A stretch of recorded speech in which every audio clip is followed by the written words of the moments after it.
Hello and welcome to this episode of the Reset Podcast. I'm your host, Lauren Munoz, CEO of experience agency D Flash. Each week I bring a different innovative business leader who's doing some game-changing work. And I'm so excited to finally have this really amazing man on the show. So I've got Sam Ewen, who is the managing director at DotDotDash. He is an events experiential genius guru, like top shot caller, one of my favorite event people in the world. And it's going to be a great conversation. Take a listen. Hey, Sam. Hey, Laura, how are you? Oh, hanging out inside forever and never going outside ever again. The usual. Sounds like my life. It's everyone's life because it sucks right now. But even though, we're stuck inside, the podcast still stays the same and the first question still stays the same. So, Sam, what was your first job? That's a great question. My first job was working in a video store back when video stores had VHS tapes. And so I was 14 years old. I believe I was being paid under the table. I don't think it was legal for me to work. And yeah, I worked on the Upper West Side of New York City, helping everyone get entertained with their home entertainment, both clean and not clean, depending on your preference. Oh, it was one of those video stores. It was an everything video store. So at that point, it was the beginning of that world. So it was, and anything went. Oh, so was there like a behind the curtain you could go in to get the X-rated movies, or they were all the way in the back? No, it was so funny. There was a secret, like 2 shelves. That's all there was. And someone had to come over and ask, for something. And then in essence, we as behind the counter, and I'm 14 years old, had to recommend a title. Oh my God. For them, or they could just look at the box covers. And, and we had everything from professors and sort of local working men to well-known musicians and actors and actresses coming in. So it was a very interesting moment to be involved in that world and seeing people's behaviors through the entertainment they consume. Very interesting. It's funny because I'm always amazed by people's first jobs because it always correlates in some way, in some shape to what they do now.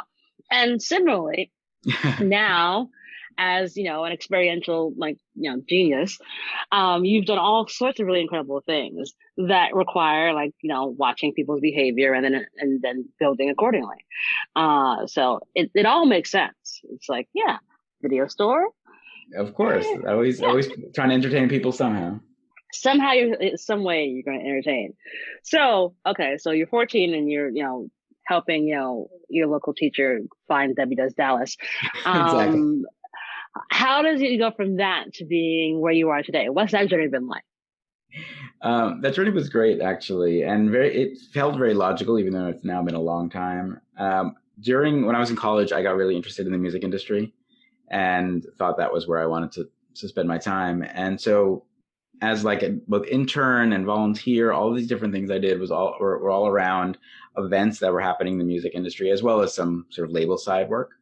But the thing that always inspired me was that idea that people had artists that they loved, musicians, but so many of them never got radio play, but would often chart. And so I started to work at a couple of different companies, very small companies that were all in promotions and primarily in hip hop and house music, and was able to see how if you can create passion and then ways for people to tell that to other people, that you could move the needle in terms of your chart, your Billboard charts. And so I got really just interested and invested in those methods of communication and how word of mouth inspires people to talk. Which I think has been something I've done for most of my career, which is never wanting to do the obvious, but always wanting to do the thing that people can't help but tell their friends about. And so really, the music industry as itself is a very hard business to be in. So after a couple of years, I got into more the tech side and sort of other ways of virtual communities as well. But since then, I think I've always sort of still gone back to those roots, which is put something that in someone's hands or give them an experience that they love, and they're always going to tell other people about it. That's a great way of explaining what you do. I mean, and it's always great whenever I have event people on the show because we all speak the same insane language. Because we tell stories And then we tell stories that we want everybody else to tell all their other friends about. And that's why I always say to folks, like, oh, well, how do you, especially right now in the climate where obviously lots of our fellow event folks are having a hard time finding jobs, like the best person to hire is someone who works in events because they can do anything. We are the best storytellers on earth. Yeah, we know how to make things happen out of almost nothing. Out of nothing. You snap your fingers and then look, I've built a building for you. There you go. Quit your whining. So, like, what were some of the kind of key moments within your career where you're like, oh, this is pretty awesome, and I'm going to go with this versus that? So I think that I've always been a avid multitasker, and I've also always been sort of a cultural collector. So I think when I was in my early 20s and I got into marketing and I started to say, oh, if you put a little bit of budget around these ideas of how you get people interested, you can sort of move the needle. And I was very focused in the beginning of my career on learning as much as possible in as many industries as possible. So I did everything from like programming web pages, again, working a lot of live events, understanding print and radio buying, like all of these things that were just like, this is how people learn about things. And then I made a decision to flip from kind of more marketing into production. And I took a role as a producer at an internet advertising agency, one of the first that was around. And actually that job was fine and like started getting me used to working with brands and with budgets. But it was actually the fact that at that job, I met someone who 2 years later asked me to come in and head up like client service, if you will, for her small agency, which was called Eisner Interactive. And even though Interactive was in our name, our focus was on offline events and marketing for online brands. So we worked with interactive brands, but all of our work was in the real world. And so I got to sort of utilize this and cultivate this sort of knowledge I had of the music industry, combined with how message spreads online, and then figure out how do I kind of take these things, meld them together, and then be able to do that for the brands that we worked with. And I came on employee number 4. And, within a year, we were, 25 people, and we had, some of the biggest internet companies around as clients, and we kept growing. And then the next year we got an investment from Omnicom, and suddenly I'm the president of a company at 27 years old that just never knew how I got there other than I worked really hard. And I always felt that like I had a knack for convincing people that creative thinking was the way that they should be going in terms of spending their money. So I think that one was a really big one for me of just taking a big leap and going for it. When, at a time when I think a lot of people are still struggling to find out who they were. And then I would say that company, we sort of grew it fast and then it burned out brightly, if you will, around the .com sort of bubble bursting in 1999, 2000. And then I started my own company in 2001. And that, I think, was, again, just having the faith that the ideas that I had were sort of worthy enough to say, I can do this again. I built something from being employee number 4 to at the end when we had 42 people. How can I replicate that in the vision of where I wanted to bring the company? And yeah, I started with almost no money. And for the first 6 months, just like really hustled. And, within a couple of years, we had a pretty solid agency. I broke out a second one from that about 6 years later. So I was running then 2 agencies, which we ended up selling in 2014. So, it took a while, but it got to the point where in 13 years of being a business owner, you just learn so much and you work with so many different kinds of clients that there's sort of nothing that scares you. Things make you nervous, but just, I think, having the faith that this medium, which, I know you've been into a long time, which I've been in a long time, like, when we tried to sell events or experiences to brands in 2003, you were lucky to get $75,000, $100,000, whereas you fast forward to maybe not 2020, but 2019, and you look at, South by Southwest and brands spending $3 million because they finally had caught up to the idea that the real value wasn't experiential. Well, yeah, this is the thing that I always fought with folks about. Like, they were like, well, I don't know about experiential. I've got like print and I've got like social media and influencer. And I'm like, but what are they pointing to? If there's not some grounding to it, then what am I going to tweet about? What am I going to Instagram? What am I going to TikTok about? And I like, why are you trying to make the event the afterthought instead of the forethought? Because Hmm. if you build the thing that people come to and they love it, guess what they're going to do? Share it. It's 100% correct. Yeah, social is the best thing that ever happened to experiential, frankly, and it was something that was always going to happen. There was never like that arc was never not happening. But I think it took, going back to what I was saying, like there was a moment in 2003 or 2004 where I think it was Adweek came out with a study that said brands are spending like 3% of their marketing budgets in events. You fast forward now, we're at like 20 to 25% of their budget pre-COVID. And you realize that really that's because suddenly there is this opportunity for people to become the marketing channel that brands always wanted them to be. Yeah, and it's like once you become a marketing channel, you're never going to stop being that marketing channel. Like we all Exactly. have the phones. Like it's only going to become much more about it. I mean, when I think of like when people now take the photos of the Zoom that the Zooms are on, Mm-hmm. or when they're watching Versus and take the screen grabs of like Oh Miss yeah. Patty like flipping her shoe off and putting that on Instagram, TikTok, and Snapchat. It's like this is, this need that we all have to share this experience with other people, especially now that we're in this crappy time of the pandemic, is even more so. Where like the need to share with others so you can feel connected is so necessary right now.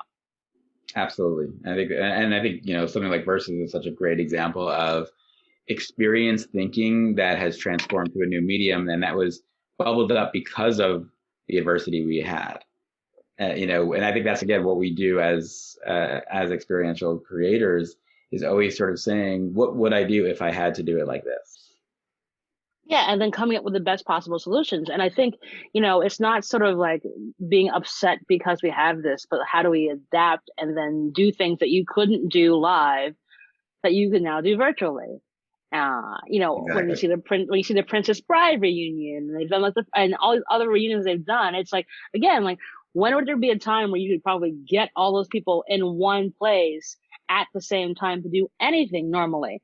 They're all traveling, they're all on different shoot schedules and all these different things. It's like, well, now I can actually sit and relive a really incredible iconic moment. Gives me all this nostalgia. If there's a brand around it, the brand that powers that makes me think of that brand because I remember that really great feeling. It becomes full circle in a new and interesting way. Yeah, 100%. And I think nostalgia is actually such a big driver of all experiences to some degree, because the more you can sort of create that emotional connection that people feel like it feels familiar to them, the more successful it's going to be. Yeah, when it's not weird and it's not awkward, it feels good. I think the things that sort of kind of give you a virtual hug are what you need right now, because like a lot of this is very dark. It is very upsetting. And it's hard to sort of navigate right now. So when you're in these experiences that make you laugh, that make you sing along, that make you feel good, that's more of what you see. What are you guys seeing at DotDotDash? So, I mean, we had a fair amount of work that got canceled at the beginning of the pandemic, which really made us look at how we wanted to approach our business. And I think the thing that we came to was a couple of different pillars. One was that even though we can't do as much live with large audiences, we can still do live, and that the benefit of what we create is it still makes amazing content. So we thought a lot about our content offerings. We thought a lot about our sort of remote opportunities. We also started to think about what are the spaces that are going to become interesting quick, or quickest, I guess. So, for example, we're working on 2 innovation labs for clients because we do a fair amount of experience design, but also technology design. And so for those, it's easier to say, all right, retail was sort of the first thing that's starting to come back. Then thinking about things like the office spaces. And so, the fact that having sort of COVID compliant meetings, which I've already started to do with some of our clients, feels like a comfortable way to get people out of their houses. It feels that there's more connection there. So we still have the opportunity to create experience for a micro audience. We're going to bring in a couple people at a time, but they're going to be ideally the most important people that for our clients who come in. And then we also looked at the virtual event world and said, all right, there's a lot of areas here that we can work, which is two ways to think about it, which is like, I'm not super interested in spending 6 hours on a Zoom for a conference. Like, it Really? just You're doesn't. not? I'm stunned. I know. I'm stunned.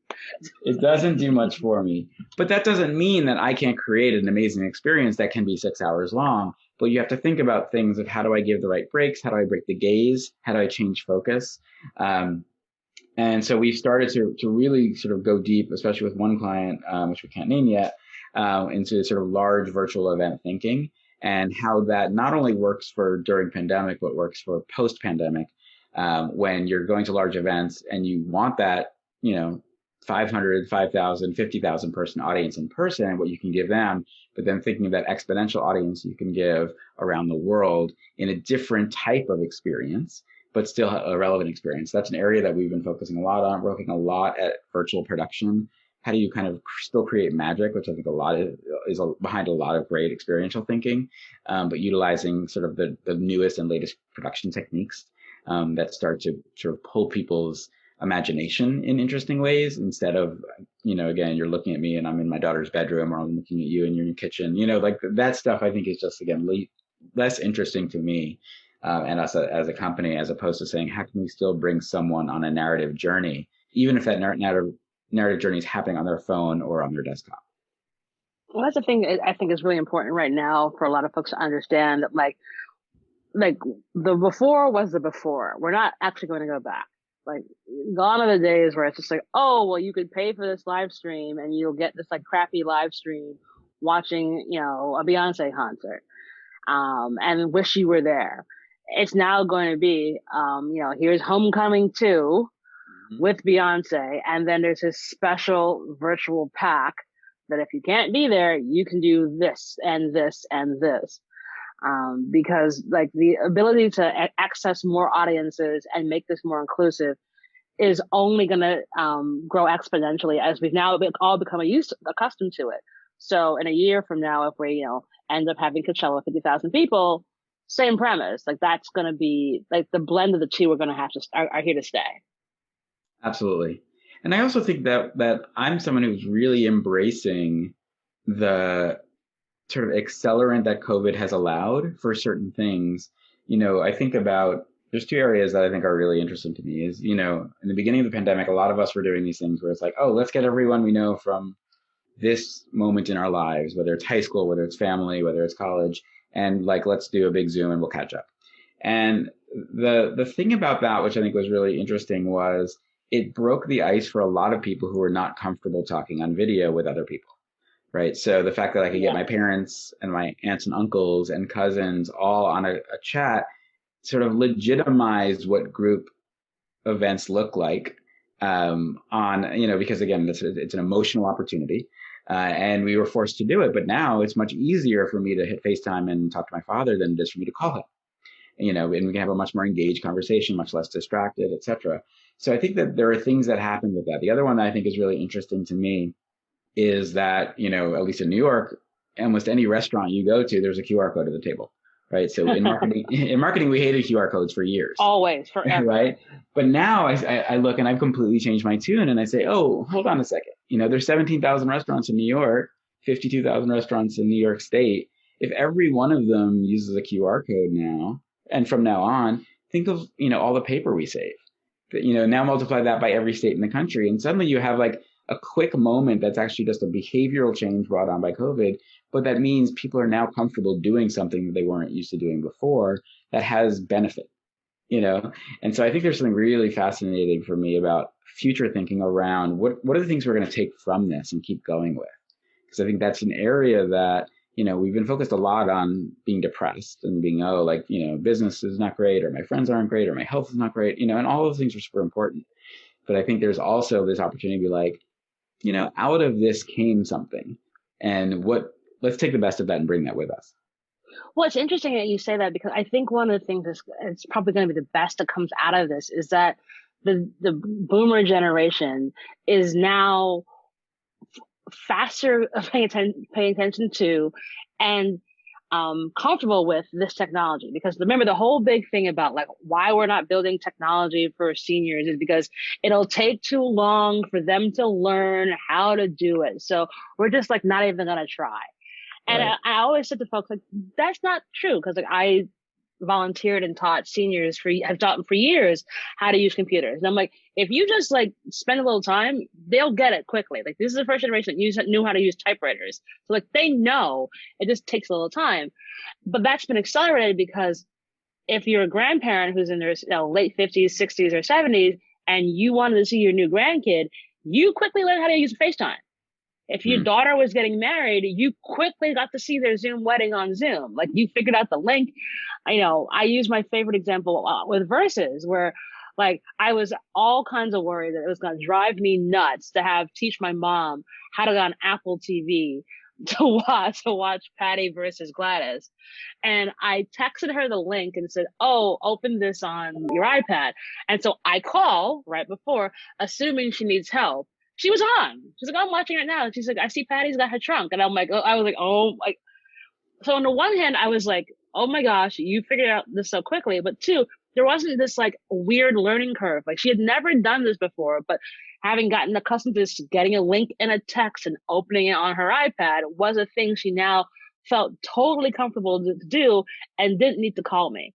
So when we're thinking about the kinds of experiences that we can build, we're opening it back up to an older audience who wants great content as well. So there's lots of opportunities for brands now more than ever to go after this audience because they're now far more tech savvy than they ever would be, even a year ago.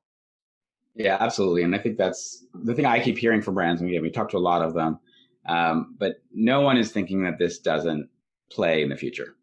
They're all sort of saying, how do I have to rethink my business model? If I was an event that counted on 1,500 people coming and paying $3,000 for a weekend, to come to my sort of conference, how do I think about it when it's 700 people coming, paying 5,000, and then the rest paying $75 to watch it online? Like they have to sort of reimagine their own businesses. But, you then think, you think of the fact that that Versus at one time can have 500,000 people watching, right? AOC can jump on Twitch and have 400,000 people watching her play Among Us. Those things weren't even fathomable for us, until this happened.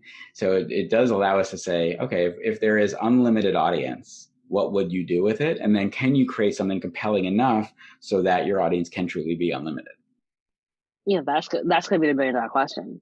And it's going to be fascinating to see how it all plays out because I think folks are going to go way too heavy because I know you probably have the same issue. Like there's still, after doing tons of research for like our standard easy breezy conference, it's kind of Zoom. And I'm like, and the Yeah. event person in me is like, there has got to be something better than Zoom, but there really hasn't been. And like, that's the thing I'm looking for. Like, I want someone to like take all of these Zoom, Splash, Icebreaker, Tame, Airmeet, and throw them all into a blender and pop out one that does all of that and actually is easy for anyone to use. Yeah, that's it. I mean, what's interesting though is like if you think of Zoom a little bit more as like, your cell phone, or, like instead of looking at it as the event platform, you look at it purely as a stable way for people to talk via their camera, then I think there is, again, just that open opportunity for people like us and for adventurous brands to say, great, that's one piece of the pie.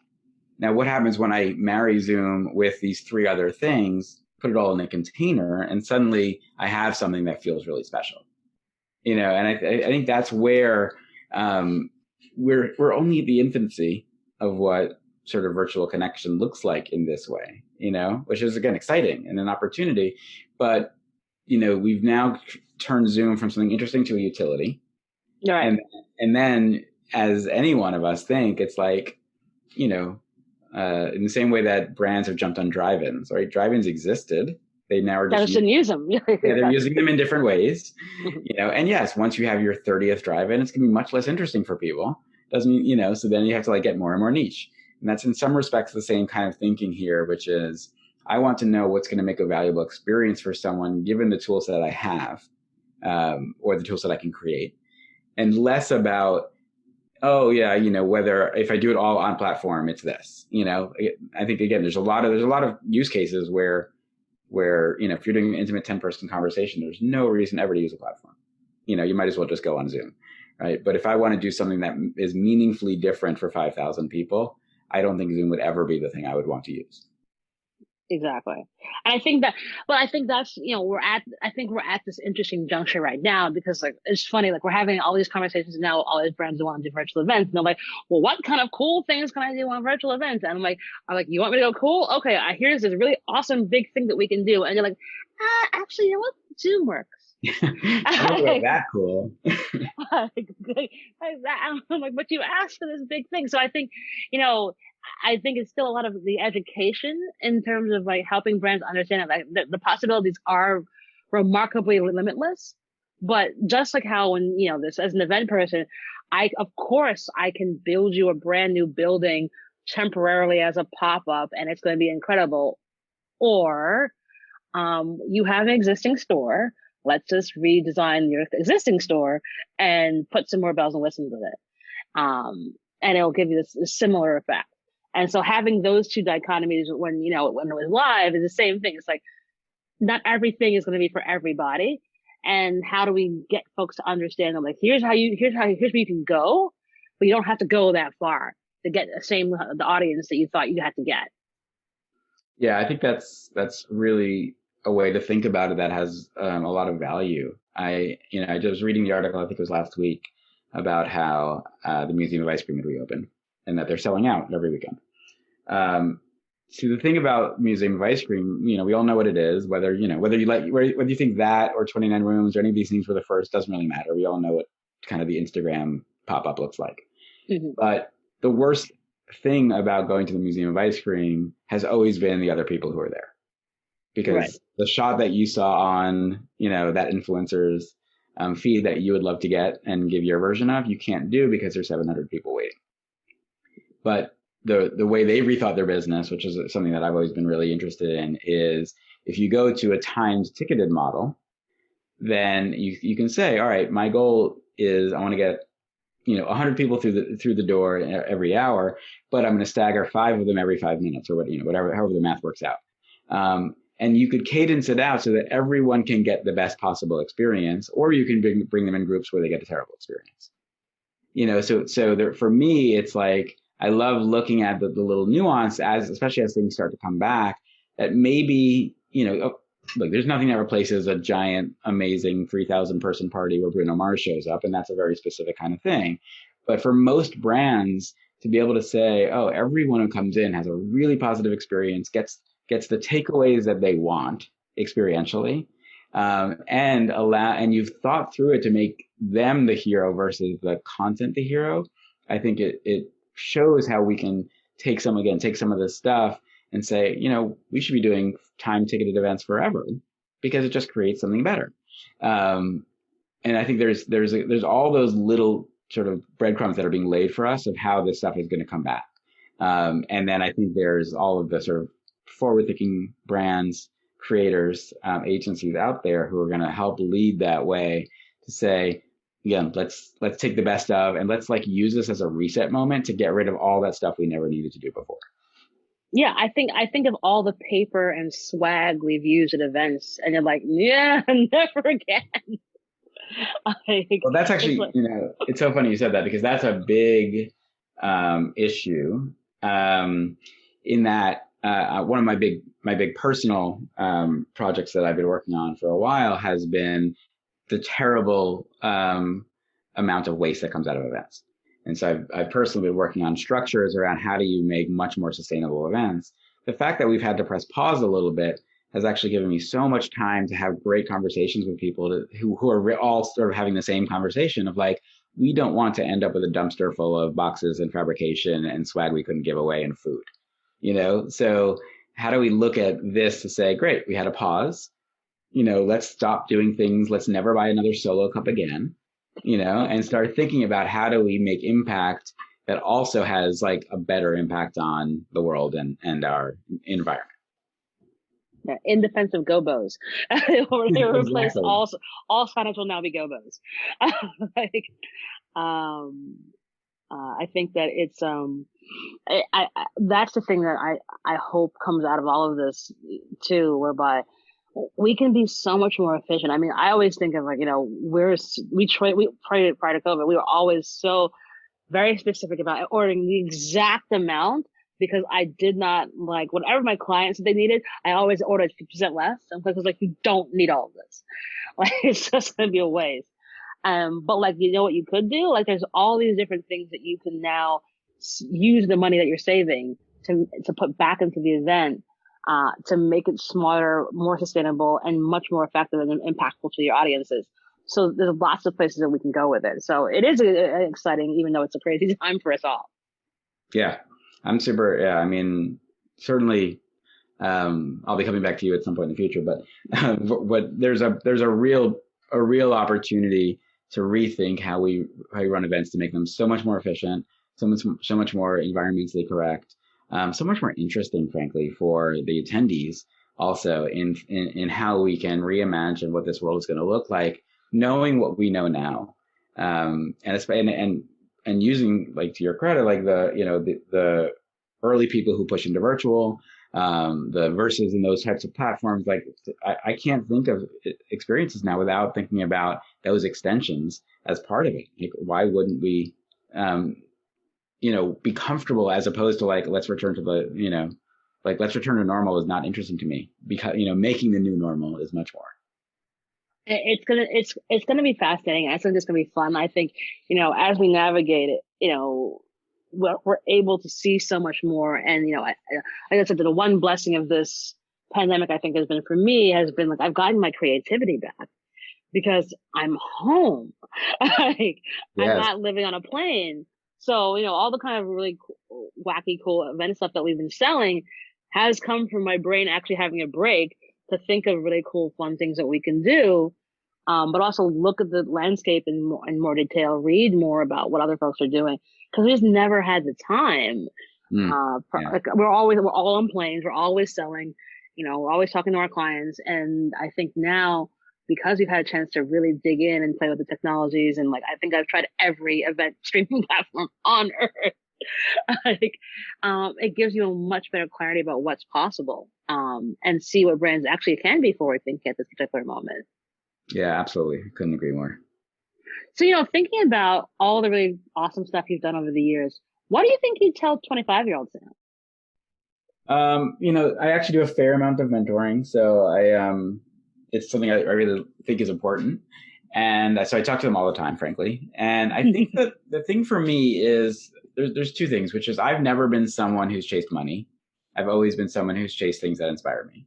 And so, which doesn't mean they're easy. It just means, like, I want to feel at the end of the day like I did good work. So I really try to sort of let people, I get a lot of people who especially come to me around creativity, around experience design. And, I tell them there's almost nothing as sort of creatively soul sucking as, when I spent years doing banners, like, it's something that is, there's a skill set and discipline that actually is very helpful later in life, but it really just doesn't do much for your creative spirit. Whereas I think that if you're interested in this world of experience design, of creative thinking, of innovation, of creative technology, all of that kind of stuff, which is where my career has been, the idea that I can come up with almost anything and find someone to spend money to bring it to life is sort of the best thing that's ever happened to me in my career. It's everything I always wanted.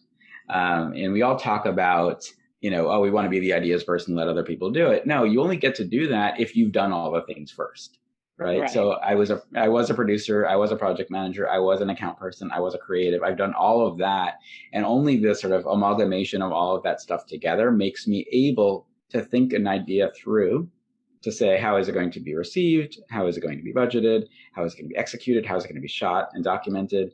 And, so I really encourage people to sort of get as much of that type of experience, and, sort of get out of their own way of worrying about, have they become what their image of themselves has been, of what like being successful in business looks like. Because success is not truly financial. Success is really emotional, you know?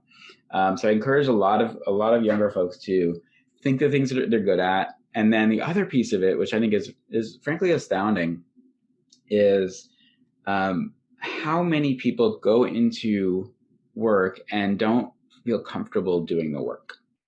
And what I mean by that is, I was someone who would have, I would always be consuming what was happening in the world. And that world could be the art world, it could be the business world, it could be the music world, it could be cinema, it could really be almost any sort of cultural pillar out there. And I never stopped doing that. I mentioned earlier, I've always been a cultural sort of curator and collector. And, I still see people who come into meetings and they haven't read the brief and they haven't done the research on the brand and they haven't thought through how that brand wants to come to life, whether it's digitally, physically, or in content. And how much that actually puts you at a disadvantage to the people who have done the work is astounding, because we see it. I taught in a college class for 7 years, and you always knew the people who did the reading and who paid attention to the materials, because they were able to just form thoughts that had more sort of they could cohere better around the idea. And so a lot of it is, there's a lot of generations that grew up where their parents were pretty easy on them, and nothing wrong with that. I was easy on my daughter, but I always encouraged her, and I always encourage people to say, get inside of something, break it apart, understand how it gets put back together, and understand what influences it. Because only when you do that can you actually truly create something that's unique and new. Those are the two pieces of advice I give. Awesome piece of advice. And I co-sign on both. It's like, no one does the reading anymore. I'm just thoroughly amazed by that. I'm like, it's not that hard, but I think kind of the fault of having everything be Googleable is that people think they don't have to think. And it's like, that's actually the most important part about this. It's like, there isn't a specific course that you can take to become an experiential designer in high school. But are you a critical thinker? Have you taken critical reading throughout high school? When you're in college, are you reading history? Are you reading art? All those things that you kind of thought were BS in college, they come back really importantly when you're in our field, because understanding context, understanding the world around you, and deeply grasping what culture is and what it isn't is imperative to do this job. We're not accountants here. 100%. That's great. So that understanding of do the reading, do the work, understand it, is so necessary in order to be successful in our bucket of words. And also not lose your mind when it's a pandemic and you're like, oh my God, my industry's gone to hell. and then go, yes, it has gone to hell, but let me look at what else I can do. How can I be smarter? How can I pivot? And how can I reinvent myself so that you can find your way? Yeah. I mean, the thing you're bringing up, which actually is what makes a great experiential and event thinker, is that you don't lose your cool in the face of crazy, right? Mm-hmm. So whether it was, whether it was the dot-com bubble, which I went through, and 9/11 and the 2008 financial crisis, or the pandemic, in my head, I'm always like, great, I'll figure out how to make it out, and what to do with this. I've had a lot of interesting moments in my career where, I've created a lot of trouble in the world, and I'm known for that a little bit in some of my past work. And I think part of it is because my risk tolerance is just very high. Right. I'm comfortable saying we're going to push. Sometimes we're going to fail, but there is something about, I'm the one at the event, at the experience always, who's like, all right, we're going to figure this out and we're going to get over it. And, having that sense of calm and we'll figure it out is essential to the work we do, but it's also essential to work in general. People who sort of are hysterical about, the slightest change are the ones who you have to keep them in a box. And part of, I think, the success that I've had, I know that you've had, is because we're comfortable having any conversation with anybody at any time that gets us forward. Absolutely. And this is the thing. I mean, it is we understand crazy in a way that nobody else does. And it doesn't freak us out. It fuels us. We're like, sure, okay, there's this thing isn't working. Well, I'll figure out how to jerry rig a bunch of Wi-Fi hubs together so we have Wi-Fi here. Done. Exactly. Like, we'll like, um, it's just it is sort of, but it is not for everyone. And like, I think that's the caveat to put with this is that like, if you don't have high risk tolerance, and if you don't like things are unaccustomed to chaos, then it is not a universe you want to play in, because like that is where we thrive as experiential folks. So it's not the easiest. It is by far not the easiest industry to be in. Yeah, absolutely. And it creates a skill set where we also can then take advantage of those moments. We can see what's going on and make a pivot that often is better than what we would have done, because the critical thinking, the ability to sort of say, I know my craft so well that the thing that I'm going to come up with is going to work. It's just something that it's rare, and it's a wonderful thing to be able to do, but it just takes work. It takes effort. It takes being self-critical. It takes, what would I do in the same situation if I knew what I know now, all that kind of stuff. Absolutely. So, obviously we're navigating a very weird time. Our industry has taken a big old hit, but what are you doing for your self-care to sort of navigate that stuff for Sam? That's a great question. I am, so I've really done a lot of cooking, which I know is very cliche, but when you're in New York City and in the beginning for the first 2 months, you really can't leave the house. You got to do something. So I do a fair amount of that. I do a tremendous amount of reading to just get me off of screens. I think that's one of the big things with working from home is this. Working from home is such an interesting thing because, like, yes, I save a commute.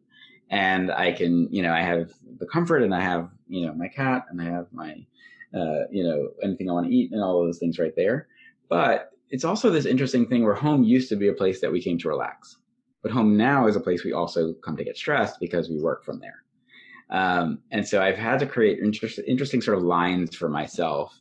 Most of our company, like we're based in New York and in Los Angeles and in Portland, but there's a fair amount of people on the West Coast. So, I have a couple of hours in the morning that are very quiet where I get a lot done.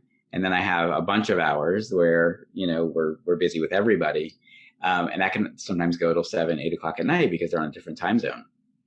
So for me, it's like really allowing myself to say, okay, at this point, I'm stopping to work. Obviously if an emergency comes, I deal with it. But if not, I have to create those barriers. And I really want to sort of leave the laptop and, sort of change my focus to other things. That's why I like things like cooking, like getting out of the house for a run or a bike ride, just anything that sort of is using my hands, my legs, my mind in a very different way is super important to me. And then also just like quiet, I think like I've been really interested in those moments when nothing is happening, because I think we are so distracted all the time with social, with, Netflix and with our computers and our work, that we don't realize sometimes that we spent the majority of our waking time being distracted. And so like one of the things I've done recently is I turned off almost all of my notifications and put a lot of limits on my phone around different apps, so that when it says, all right, you can do an hour of, combined social a day, and it reminds you when you're coming up, I allow myself to say, that's it. I'm not going to just blow through it and keep going. Because I do think that we're losing ourselves a little bit in our screens, and that's worrying me. You're so right about that. It is the boundary. And like when I see like my screen time weekly report, it says you've been on your phone on average 14 hours a day. I'm like, oh my God, like, this is bad. Because I'm like doom scrolling and I'm answering emails from my phone while I'm on the couch with my iPad in my lap. Exactly. Like this isn't good. Yeah, and I've gotten the bike ride thing down too as well. Like I finally got a bike, over the summer, and like I actually do ride it like weekly now. Love that. And it's I would have never done it in a million years, but like I was like I have to get out, and I didn't want to deal with people, so I'm like I can get a bike. And it has been really good. This is like get fresh air in your lungs, and also like I've been able to discover different parts of New York City that I never knew existed. Did you know that there's a red lighthouse in Upper Manhattan? I had no idea. And I grew up here. Like, yeah, neither did I until last week Sunday when I kept just going up Hudson Greenway until I got to this lighthouse. And I'm like, wait, where am I? And I'm looking on Strava, like, oh, you're at 178th Street. I'm like, oh, but there's this historic little red lighthouse that's been there since 1911, and it's red and it's underneath the bridge and it's a tourist attraction. Who knew? That's amazing. I love that. But like those are the kind of really neat little things about New York City that I've been able to sort of enjoy and find as a result of like, getting out of my comfort zone, like hopping on the bike and just doing it. So it is important to sort of like just put the freaking phone away. No doubt. That's perfect. And for my last question, do you have a give and or an ask of the audience? So this can be anything from a great book that you've read, some advice, anything you want. That is a very fascinating question. There is a lot that I think would be. I think that for me, what I've been looking at, and I as I alluded to earlier, is my impact on the world, right? And I think that we as people who work in business have to start we have to stop being lazy about it. I think in our business, for example, this idea that, well, it's cheap and we only have 3 weeks, so I have to do things that are extremely disposable, is one that I don't want to tolerate anymore, both for myself and for the people around me. I think that I've heard from people for years who push back and they say, well, you can't get this because you can't afford it, so we have to do something that feels very temporary. And that, again, as a in relation to how we look at the waste of our experiences and events, is I think something we all have to sort of just stop thinking about. I have a group of friends, we talk about this a lot, and one of the terms we use is that the exploitation discount code has expired. For so many years, we were willing to exploit the planet because we wanted things cheap and quick. And, so therefore you're utilizing materials that are not sustainable, that you can't recycle. You're doing things to them in fabrication and in sort of how you design things that make them very single use.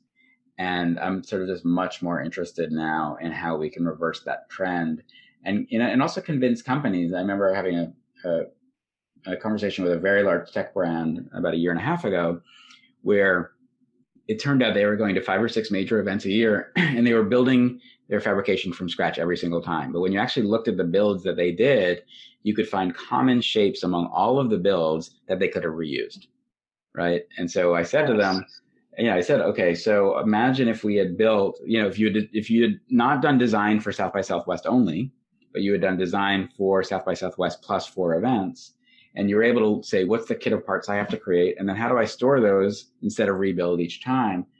The amount of money you would save, the amount of time you would save, because you wouldn't have to completely design from scratch every time. And then the amount of waste that does not get thrown into a dumpster at the end. It's just, it's astronomical. And you just multiply that by every single company that exists who is in our space. And, I'm talking both conferences, corporate meetings, as well as the large public events. And it's just an exorbitant amount of trash that goes into the world. And so I think that I'm really trying to encourage people to just take another look and say, there are materials out there are processes out there, and there are ways that we can reimagine the sort of creative chain that we're all a part of to have much less impact negatively on our environment. Awesome. That is a great ask of the audience. Thanks so much, Sam. I love that one. And super timely. Well, Sam, we could just keep on chatting all things events for hours on end, but thank you so much for being such a wonderful guest on the show. Oh, it's my pleasure, Laura. Always amazing to talk to you. And we'll put all the details in the show notes where you can follow him on Instagram and see some of his really funny cooking experiences on Instagram. It's quite a delight. And with that is our show.